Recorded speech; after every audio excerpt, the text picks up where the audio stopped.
No sé si alguna vez has ido al doctor y digo, ya sea de joven o ya de persona que tiene más años. ah, Siempre que vas al doctor al chequeo anual, no sé si a lo mejor soy yo solamente, ¿verdad? Pero nunca me ha tocado que voy y todo está bien. Que siempre hay algo. O sea que, por ejemplo, o que estás muy debajo de peso o que estás muy alto de peso. O que tienes que comer para bajar el colesterol o tienes que comer más para subir porque estás anémico. O sea, nunca les das gusto, ¿no? Ah, y, pero bueno, la realidad es que cuando vamos al doctor, algo que sucede o que es lo ideal, aunque no siempre sucede así, es que las idas al doctor son un chequeo y revelan cosas que puedes o que necesitas poner atención en tu salud, ¿no? Y estaba pensando en eso cuando estaba preparando este mensaje, porque vamos a ver el día de hoy uno más de los discípulos, Natanael. Pero una de las cosas bien interesantes de él es que aunque su interacción con Jesús que vemos aquí registrada en la Biblia es relativamente corta, las primeras palabras que él habla cuando se le habla acerca de Jesús, la primera respuesta que él tiene revela algo de su corazón. Revela cierta sinceridad en él, pero a la vez también revela una cierta actitud que necesitaba algo en su vida, ¿no? Así que hoy vamos a continuar con este discípulo, con el discípulo Natanael o Bartolomé. Les invito a que vayamos a Marcos 3:13 en adelante. Marcos 3:13 dice lo siguiente, dice: después Jesús subió al monte, llamó a los que él quiso y ellos vinieron a él. Designó a 12 para que estuvieran con él y para enviarlos a predicar y para que tuvieran autoridad para expulsar demonios. Designó pues a los 12, Simón, a quien puso por nombre Pedro, Jacobo, hijo de Zebedeo, y Juan, su hermano de Jacobo, a quienes puso por nombre Boanerges, que significa hijos del trueno. Andrés, Felipe, y el día de hoy vamos a ver Bartolomé, Mateo, Tomás, Jacobo, hijo de Alfeo, Tadeo, Simón el cananita y Judas Iscariote, el que también lo entregó. Vamos a orar antes de continuar. Señor Jesús, te damos gracias porque nos recuerdas de lo que quieres hacer en nuestras vidas. Nos recuerdas de cómo tú te has adentrado en nuestro mundo, en nuestro día a día, y por tu mera misericordia, por tu amor, por tu gracia, por tu bondad, nos has rescatado. Y todo esto es simple y sencillamente para tu gloria. No es ni siquiera para lo que nosotros pudiéramos contribuir. Es solamente para tu gloria y por tu amor y por tu misericordia. Así que te damos gracias por ello. Te pedimos que el día de hoy podamos aprender de tu palabra, ser redargüidos y salir de aquí, Señor Jesús, empoderados para vivir lo que nos estás llamando el día de hoy. Te lo pedimos en tu nombre, Jesús. Amén. Este discípulo, Natanael, en algunos de los registros se le encuentra también como Bartolomé. Ahora, Bartolomé significa simple y sencillamente el hijo de Ptolomé o de Ptolomei. Así que en realidad su nombre es Natanael, hijo de Ptolomé. Y por eso es que en algunas ocasiones vemos estos dos nombres. El nombre de Natanael significa que Dios ha dado. Dios es un regalo de Dios. Es también interesante ver, y a veces ha sido un poquito difícil con estos serie de los discípulos, porque hay discípulos como el del día de hoy, que no hay muchísimo. Nada más encontramos un par de pasajes donde se les menciona más allá de su nombre. Uno de ellos es Juan 1, que vamos a ver el día de hoy, y el otro es Juan 21, donde regresaban después de la muerte del Señor Jesucristo, cuando los discípulos todavía no sabían qué iban a hacer. Ellos regresan a la pesca, un grupo de ellos, entre ellos se menciona que estaba Natanael, el de Caná. Y es todo lo que se menciona en ese otro pasaje. No da mucho más de cuál fue su involucramiento. Pero como te decía, el día de hoy vamos a ver Juan 1. También vemos que Natanael era muy cercano a Felipe, que de Felipe hablamos la semana pasada y por ahí mientras hablábamos de hecho de Felipe, dejamos entrever cómo fue Felipe que trajo a Natanael a Jesús, cómo le dio a entender a Jesús. También algunos de los registros históricos que encontramos de la historia de la iglesia y otros mencionan que ellos dos eran muy cercanos. La semana pasada habíamos hablado de cómo Felipe y Andrés andaban juntos y sí, eso es cierto, pero en realidad los que eran todavía más cercanos y casi siempre estaban juntos eran Natanael y Felipe. Ahora, vamos a leer en Juan 1:43 en adelante cómo entra en escena, cómo vemos esta respuesta y esta interacción entre Natanael y Felipe en primera instancia y después entre Jesús y Natanael. Dice lo siguiente: al día siguiente Jesús se propuso salir para Galilea y encontró a Felipe y le dijo: sígueme. Felipe era de Betsaida, de la ciudad de Andrés y de Pedro. Felipe encontró a Natanael y le dijo: hemos hallado a aquel de quien escribió Moisés en la ley y también los profetas, a Jesús de Nazaret, el hijo de José. Natanael le dijo: ¿puede algo bueno salir de Nazaret? Ven y ve, le dijo Felipe. Jesús vio venir a Natanael y le dijo: he aquí. Y le dijo: ahí tienen un verdadero israelita en quien no hay engaño. Natanael le preguntó: ¿cómo es que me conoces? Jesús le dijo: antes de que Felipe te llamara, cuando estabas debajo de la higuera, te vi. Rabí, tú eres el Hijo de Dios, tú eres el Rey de Israel, respondió Natanael. Jesús le contestó: porque te dije que te vi debajo de la higuera, ¿crees? Cosas mayores verás. También le dijo: en verdad les digo que verán el cielo abierto y a los ángeles de Dios subiendo y bajando sobre el Hijo del Hombre. Así que vamos a tratar de tomar parte por parte estos versículos para ver qué es lo que sucede. Primero que nada vemos, como hablábamos la semana pasada, cómo fue Felipe el que al haber recibido estas buenas noticias, al Jesús haber llamado a Felipe a que lo siguiera, se da cuenta de algo, de alguna faceta de Jesús, que en realidad era quien estaba empezando a cumplir estas profecías que tanto anhelaban. Y al empezar a seguir a Jesús gozosamente, lo primero que se le viene a la mente, su primer impulso, por decirlo así, era traer a su amigo Natanael, darle a él las noticias. Ahora, en esta pequeña interacción, en la misma declaración de cómo Felipe presenta a Jesús a Natanael, si te fijas, no le dijo: oye, ya tenemos el que va a expulsar a los romanos de la tierra. No le dijo: aquí tenemos ya el comandante que nos va a rescatar. No les dijo en términos modernos, no les dijo el que te va a traer bendición para que todo te vaya bien y no tengas ningún problema. No le dijo eso. Le dijo, fíjate: hemos hallado a aquel de quien escribió Moisés en la ley y también los profetas.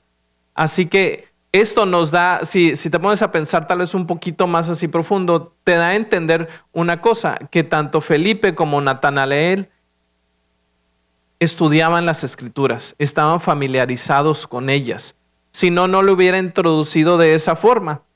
Algo que también sabemos es que como Felipe era discípulo de Juan el Bautista, muy seguramente en base a esta relación que tenían, por lo menos de que estudiaban las escrituras juntos o en la misma sinagoga, estaban con los oídos abiertos, estaban atentos a lo que Dios ya quería hacer y estaba haciendo, porque estaban viendo que Juan el Bautista estaba abriendo el camino, estaba predicando arrepentimiento para que pudiera venir el Mesías. Así que ellos ya no solo estudiaban las escrituras y las memorizaban, no solo se dedicaban a ellas, pero ellos estaban atentos a lo que Dios estaba haciendo en ese momento y cómo estaba trayendo ese cumplimiento. Pero no solo eso, lo introduce como Jesús, el hijo de José.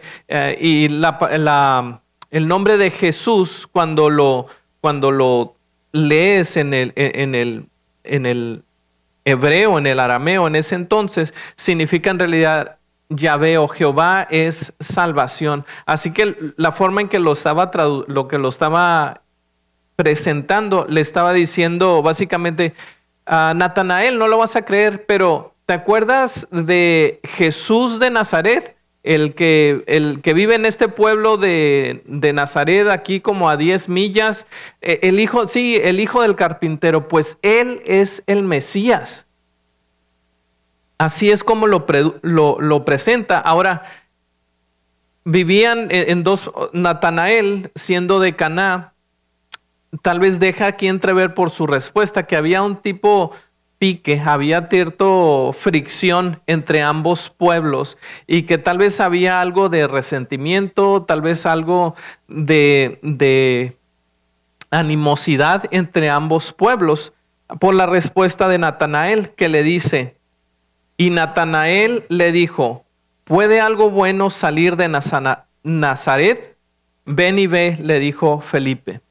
Algo que habrás notado en los domingos anteriores que hemos estado hablando de los discípulos, es que cada uno tenía algunas peculiaridades de su carácter, de su temperamento, cómo habían sido criados, cómo habían sido creados, cómo Dios había permitido ciertas circunstancias que moldearan su forma de ser. Sin embargo, cuando estas habilidades son dejadas solamente a nuestra carne, pueden causar estragos, pueden causar conflictos, pueden causar mucho dolor, no solo para uno mismo, sino para otros. Y aquí vemos, lo vemos en Pedro, como era tal vez muy impulsivo, pero también era apasionado y dispuesto a ir hasta el final con Jesús. Lo vemos también con Juan, que también era alguien que estaba dispuesto a hacer que cayera fuego del cielo sobre sus enemigos como él los veía. Pero vimos cómo Jesús le trajo la otra parte que le faltaba, que era el amor de Dios aunado a esa pasión. Y aquí lo vimos también en Natanael, porque Natanael, su primera respuesta es despectiva, es de menospreciar. Es como decir, si vienes de Terrell y dices, ¿de Fruitvale? ¿Cómo? No puede ser. O si eres de Wellspond y luego dices de Myrtle Springs y a lo mejor tú no sabes ni siquiera qué es eso. Precisamente ese es mi punto. O de Point, Texas, ¿no? O sea, ¿qué es eso? Pero había más que eso, tal vez había un recelo entre ellos y lo vemos por el tono en que se expresa.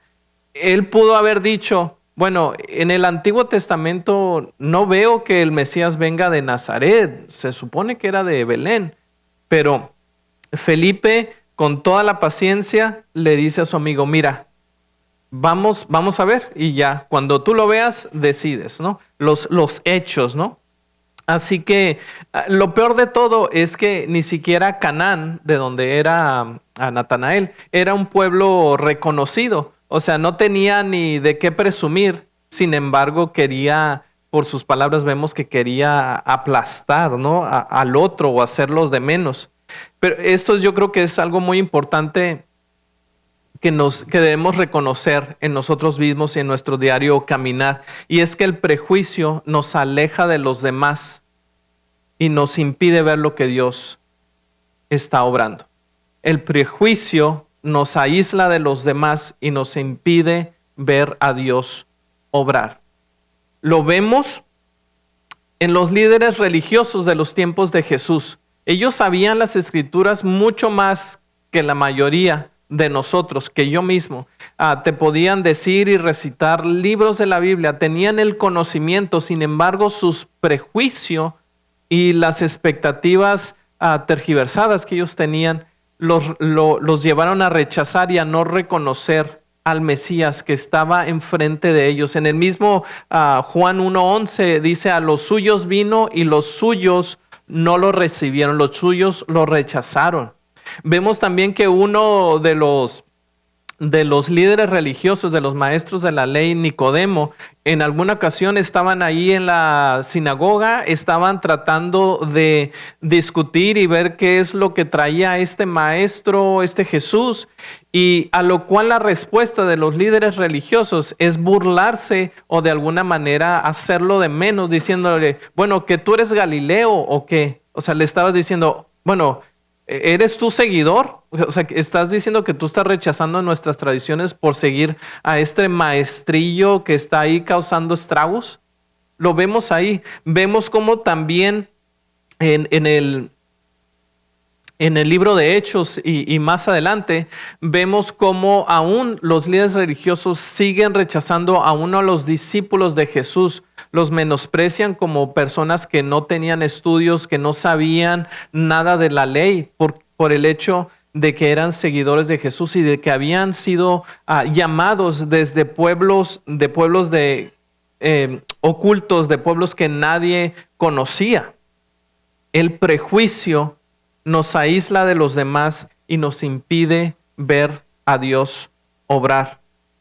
Y esto lo continuamos viendo aún en la historia de la iglesia. Vemos en 2 de Corintios 4, dice, si todavía nuestro evangelio está velado, para los que se pierden están velado, en los cuales el Dios de este mundo ha cegado el entendimiento de los incrédulos, para que no vean el resplandor del evangelio de la gloria de Cristo, que es la imagen de Dios. Nuestro prejuicio nos cega, es como si pusiera un velo en nuestros ojos y no nos permite de nuevo ver a Dios obrar. Pero continuemos con la historia de Natanael, porque las cosas no quedaron así. Como te decía, había un cierto dedicación y amor por la palabra en la vida de Natanael que Jesús mismo la reconoció, y vamos a ver su respuesta. En el 47 sigue diciendo, Jesús vio venir a Natanael y dijo de él, ahí tienen a un verdadero israelita en quien no hay engaño. Así como Jesús tomó las fortalezas, esas peculiaridades, esas características de sus otros discípulos y a lo largo del ministerio y aún después las encaminó, así mismo lo hizo con Natanael. Lo alaba en frente de todos los discípulos que ya le seguían hasta ese momento, porque dice, ahí tienen un verdadero israelita. Él lo está alabando o está halagando el hecho de que él sea franco, que no se deja engañar, que no anda solamente dejándose llevar por el prejuicio tal vez de la nación que era prevalente, pero tampoco se dejaba llevar por toda doctrina y por toda promesa o por cualquier nuevo maestro que surgiría. Él se apegaba a las escrituras, y eso es lo que alaba Jesús de Natanael. Pero es muy interesante también las palabras que escoge Jesús, porque dice un israelita verdadero, no dice un judío verdadero, dice un israelita verdadero. Y a lo mejor tú puedes pensar, bueno, pues ¿cuál es la distinción? Pues un israelita es judío, un judío es israelita. Pero la distinción que aquí nos deja entrever era de que un judío era precisamente alguien que estaba completamente dedicado al nacionalismo, a ver a su nación en sí como fuerza política, como gobierno terrenal, siendo exaltado, siendo liberado y siendo la nación en sí. Y lo vemos el día de hoy de manera como a veces surgen rivalidades entre partidos políticos o entre ideologías, que vemos el nacionalismo donde se exalta más el gobierno terrenal que al gobierno celestial. Y eso es lo que él hace. Y el apóstol Pablo en Romanos nos da a entender un poco de lo que es en realidad el Israel espiritual, lo que Jesús decía, un israelita verdadero. En Romanos 2, 28 y 29 dice, porque no es judío el que lo es exteriormente, ni la circuncisión es externa en la carne, pues el judío, el que lo es interiormente, y la circuncisión es del corazón, por el Espíritu, no por la letra, la alabanza de la cual no procede de los hombres, sino de Dios. Aquí Pablo lo está explicando un poquito más. Está hablando acerca de ese reino celestial, acerca de esa transformación interna, más que de establecer un reino que aplaste a los demás. Seguimos en el versículo 48 y luego continúa esta conversación. Natanael le pregunta, bueno, tal vez me estás halagando nada más, me quieres de alguna manera ganar hablándome palabras bonitas. Es lo que Natanael le pregunta a Jesús, ¿cómo es que me conoces? Y Jesús le responde, antes de que Felipe te llamara, cuando estabas debajo de la higuera, te vi. Un poco de historia y tal vez algo interesante acerca de las higueras. Las higueras son este árbol frutal que da higos, ¿no? Por eso la higuera.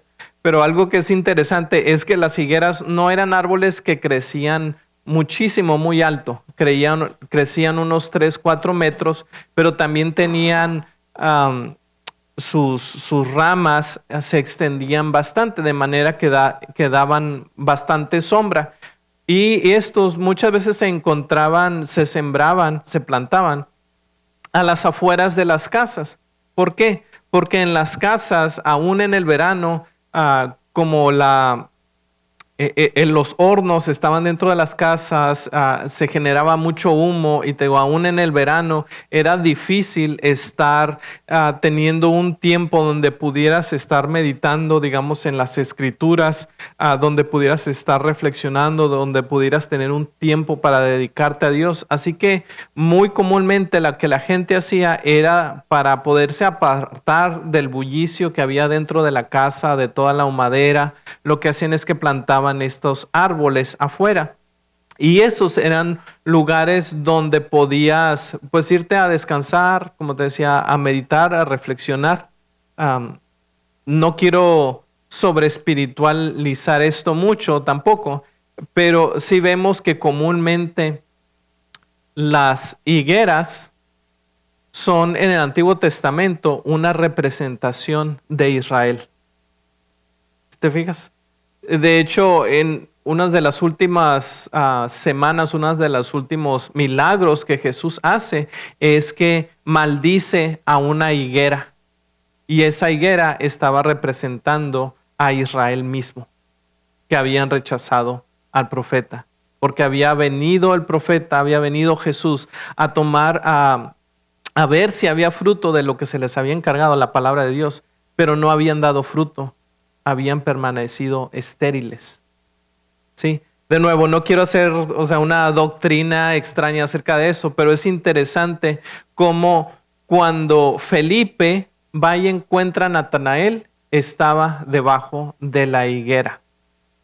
Y cuando Jesús, así que Felipe va y encuentra a Natanael, está debajo de la higuera, no sabemos exactamente qué estaba haciendo. Quizá pudiéramos especular que estaba reflexionando en las escrituras, en las profecías, en una en particular que ahorita vamos a ver. Pero entonces Felipe le dice, ven y ve a Jesús, van juntos con Jesús y tienen esta interacción y le dice Jesús, es que yo te vi antes de que Felipe fuera por ti, yo te había visto.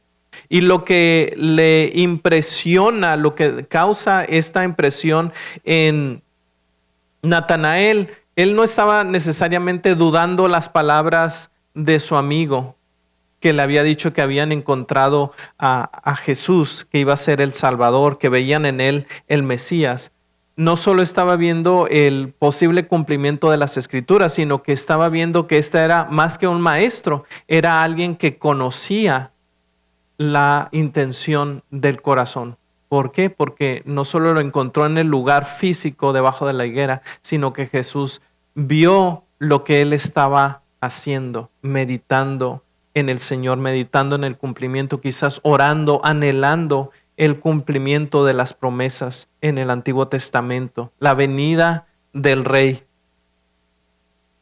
a la respuesta de Natanael, para él es natural e inmediata al tener esta interacción con Jesús, y le dice en el 49, Rabí, tú eres el Hijo de Dios, tú eres el Rey de Israel. Fíjate que Felipe le dijo, hemos hallado a aquel de quien escribió Moisés en la ley y también los profetas. No le dijo, hemos encontrado al Hijo de Dios. No le dijo, hemos encontrado necesariamente al Rey de Israel. Por eso te decía Felipe, y como lo vimos en la semana pasada, empezó muy bien. Estaba muy cercano, pero como que todavía le faltaba algo. Natanael inmediatamente lo reconoció como el Hijo de Dios. Ninguno de los otros discípulos lo reconoció como tal hasta casi al final de su vida, de su ministerio terrenal. Pero Natanael le dice, Rabí, tú eres el Hijo de Dios, tú eres el Rey de Israel. A lo que Jesús contesta, yo me imagino, con una cara de una respuesta de satisfacción, con un amor profundo por Natanael, y le dice, porque te vi debajo de la higuera, ¿crees? Mira, cosas mayores verás. También le dijo, en verdad les digo que verán el cielo abierto y a los ángeles de Dios subiendo y bajando sobre el Hijo del Hombre. Ahorita te decía, tal vez estaba meditando en alguna escritura, algún pasaje en particular, y esto se me hizo muy interesante. No hay forma necesariamente de decir esto es lo que significa y no más, pero es interesante. En el Antiguo Testamento hay una historia donde Jacob, Israel, se acuesta a dormir. Y cuando se acuesta a dormir, vemos lo siguiente en Génesis 28:12.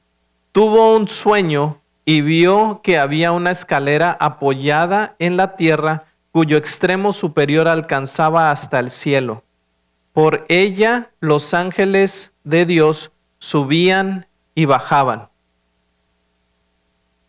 ¿Qué es lo que acabamos de leer? Que dijo Jesús, en verdad les digo, verán el cielo abierto y a los ángeles de Dios subiendo y bajando sobre el Hijo del Hombre.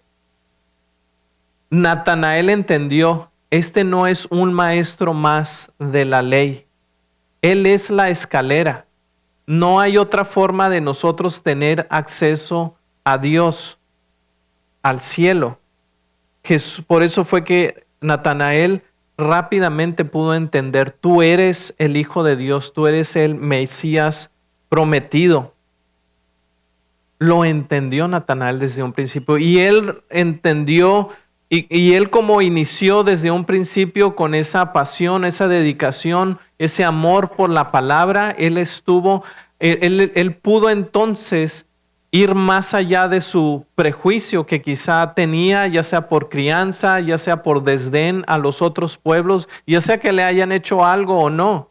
Él, por su amor a las Escrituras, por la gracia y misericordia de Jesús, pudo entonces ir más allá y vencer ese prejuicio y estar dispuesto a escuchar a Dios. Estuvo dispuesto a seguir a Jesús. Te decía hace un momento que el prejuicio nos aísla de los demás y nos previene de ver lo que Dios nos aísla y no nos deja verlo como Dios está obrando. Natanael no fue la norma, él fue la excepción, y pudo entonces acercarse y tener esa relación de maestro-discípulo con Jesús. Pudo ver y ser parte de lo que Dios estaba obrando. Acerca de su muerte, no sabemos realmente mucho, no sabemos a conciencia cierta.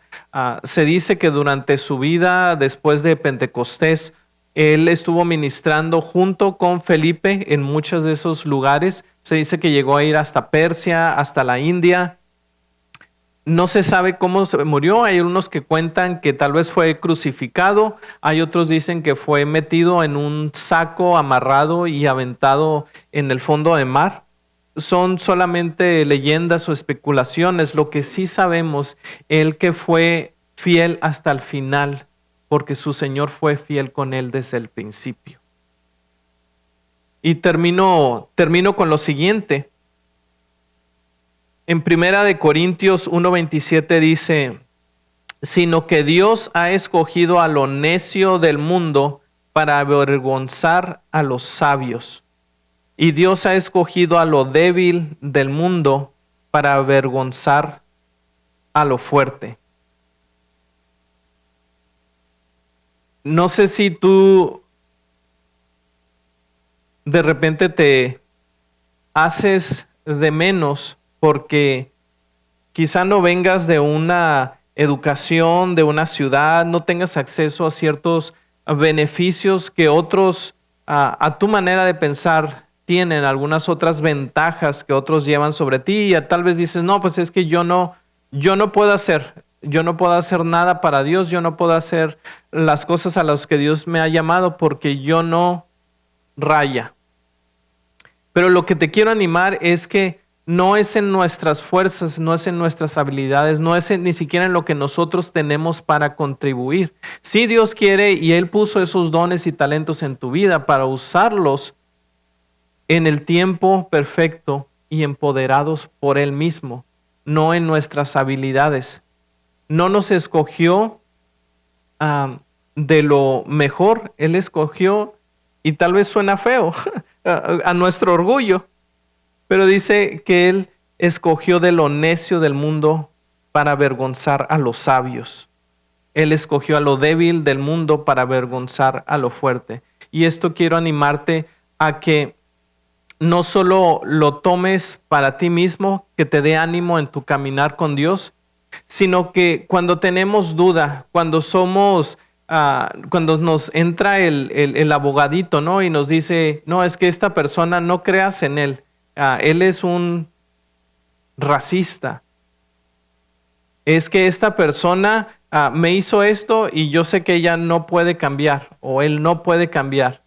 Y eso puede suceder en cualquier ámbito de tu vida. Puede ser algún familiar, puede ser algún maestro, puede ser algún líder en la comunidad, sin importar lo que sea. Dios es quien determina y quien ve el corazón de las personas. Así que te quiero de nuevo animar a que dejemos de lado quizá los prejuicios, las ideas que tenemos en contra de otros y que las pongamos en las manos del Señor. Vamos a orar.